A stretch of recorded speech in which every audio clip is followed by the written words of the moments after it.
right, my name is Ashley Young. I chose to do my project on Child Protective Services. My client was Loria Ellis. She's the Child Protective Services Coordinator.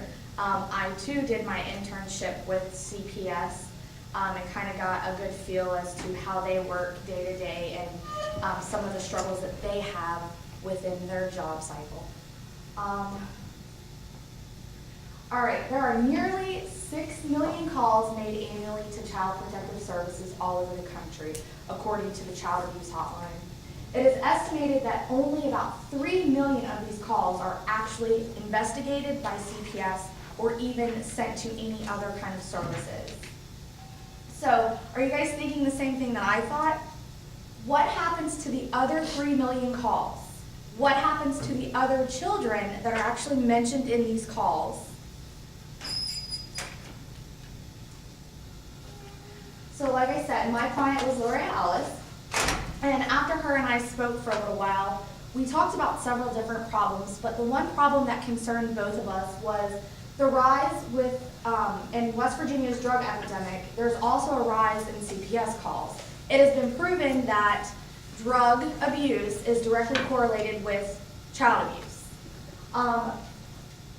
And we were talking that calls that do not meet the state's definitions for child abuse or neglect are not investigated. So I asked Loria to explain this a little bit more in detail to me, and she stated that if someone calls into the Child Protective Services hotline and states that a child is being abused and neglected, CPS will open that case and further investigate. If someone calls in and states that there are drugs present in the home or there's drug usage by a parent or guardian, but there is no abuse or neglect currently present, CPS will not investigate that. That situation does not fall under the state's code of abuse and neglect, and CPS cannot open a case. So this means that the calls that are screened out, leaving children at risk to becoming exposed to future abuse and neglect over time if there's no help that is given. All right, I put the West Virginia State Code, their actual definition of an abused child means that a child whose health or welfare is harmed or threatened by a parent, guardian, or custodian who knowingly or intentionally inflicts, attempts to inflict, or knowingly allows another person to inflict physical injury or mental or emotional injury upon the child or another child in the home. It continues to go on and talk about sexual abuse and sexual exploitation. I also put what the definition of a neglected child is. It means a child whose physical or mental health is harmed or threatened by a present refusal, failure, or inability of the child's parent, guardian, or custodian to supply the child with necessary food, clothing, shelter, supervision, medical care, or education when such refusal, failure, or inability is not due to primary lack of financial means. So that basically states that if the parent just lacks, due to whatever reason, to give the child food, shelter, clothing, fails to get them to school, does not take them to the doctor, for any reason other than financial issues, that would fall under child neglect. So I put the little picture up there that says children whose parents abuse drugs or alcohol are put at a greater risk for violent victimization. And as you guys have spoke before, we want to break the cycle now, because typically it is found that children who come from homes with domestic violence or substance abuse or any type of physical abuse, emotional abuse, will continue on, and that's how they're going to raise their children, and that's how they're going to live their life. So we want to break the cycle now. One study that I looked at actually showed that substance abuse has a direct impact on family functioning and can cause continued subsequent referrals to CPS. Basically, what that study told me was that over time, as long as there's continued substance abuse within that home of that child, that there's always going to be a constant referral or call to CPS, and CPS is going to be constantly in and out of these homes until it stops. And the study further showed that the referrals to CPS are higher when substance abuse is present.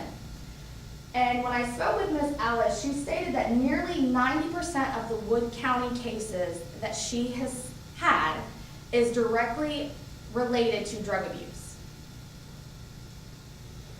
All right, so my solution was to develop a position within the DHHR, which would be a health educator.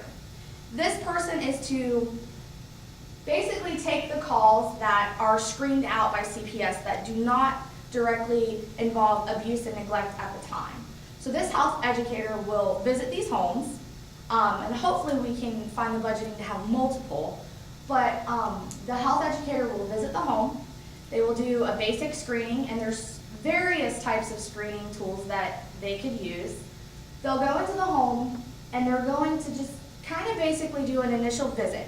They're going to use the tools to kind of assess the situation to see what level of substance abuse, if any, is present and what they can do to help. What services can they offer? They're not going to be directly affiliated with Child Protective Services, because we all know that when CPS knocks on your front door, the person's going to be scared. They're going to tend to lie about any kind of substance abuse or alcohol abuse that they might have. They're going to try to tell you what you want because they fear that CPS is going to take their children. So you want the health educator to basically be there as a helping hand. You want to build that, I want them to build that relationship with these people to let them know that they're there to help them, not to take their children. The main goal is to evaluate the parents and children to be sure abuse or neglect is not occurring. And their secondary goal is going to be to educate the parents on the effects that substance abuse has on their children and families and what the possible consequences are. So you want them to know, you want the parents to know what they're doing could affect their children and is probably affecting their children. And if they don't get the help now, that it's going to lead to a further CPS case that could cause a lot of consequences. So I kind of did a flow chart here of how it would work. You would have a call that came into CPS, and if the call indicated abuse or neglect, then CPS would begin the investigation. If the call indicates no abuse or neglect at the current time, but drug use is present, CPS does not begin an investigation. However, the health educator will actually take that call. The health educator will visit the home and children, conduct some form of screening, and there's three options. There's either no drug abuse and the case is going to be closed. There's mild drug abuse and that they would offer brief intervention, refer treatment, and they would open this case and monitor it.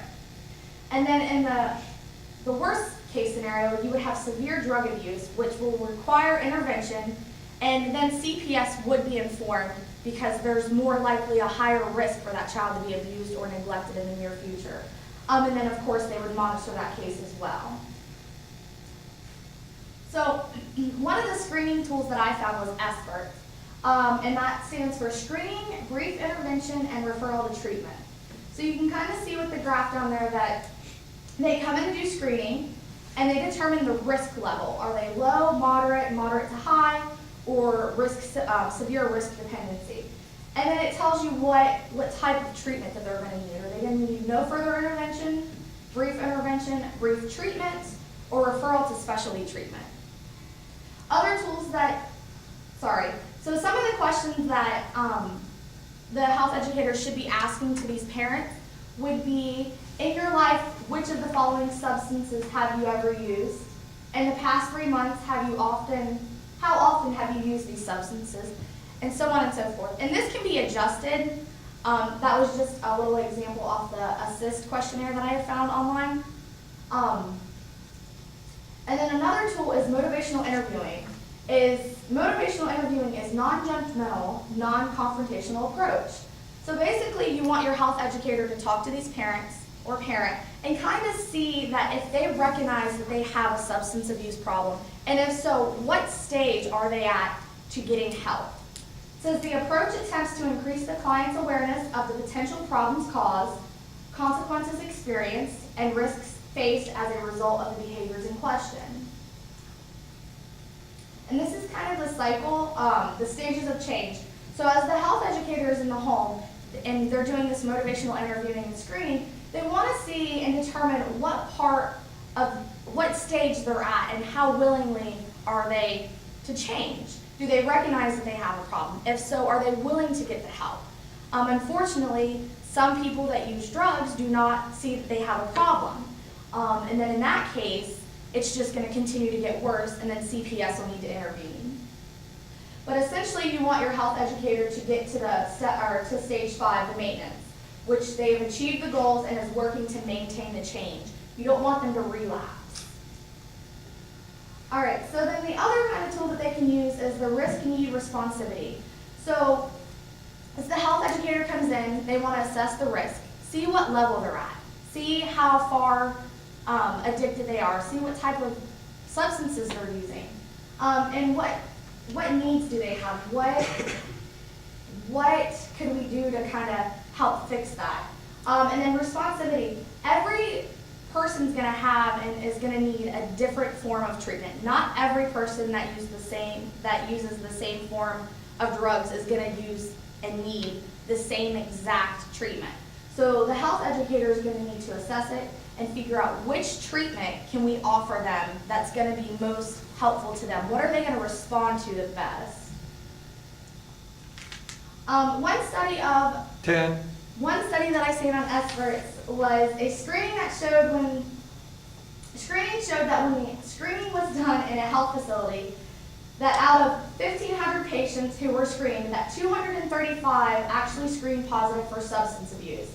The other patients screened positive for depression or alcohol abuse. So experts can be used for screening on a wide variety of things. Out of the 235 who screened positive for substance abuse, 156 of them actually needed brief intervention. Another study was conducted that almost 500,000 people were screened. Almost 23% actually screened positive for abuse and addiction behaviors. Almost 16% were recommended for brief intervention.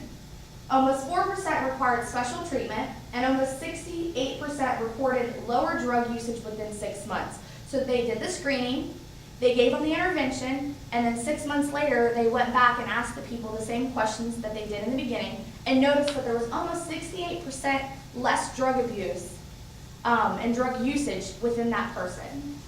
So it showed that experts did definitely help. So I felt that the health educator was a great tool to determine if there is enough evidence to suspect child abuse or child neglect within the home and to help prevent future occurrences. It is everybody's responsibility to help keep children safe. So in that, the picture says, every child has the right to feel safe and loved. That's all I got. Any questions?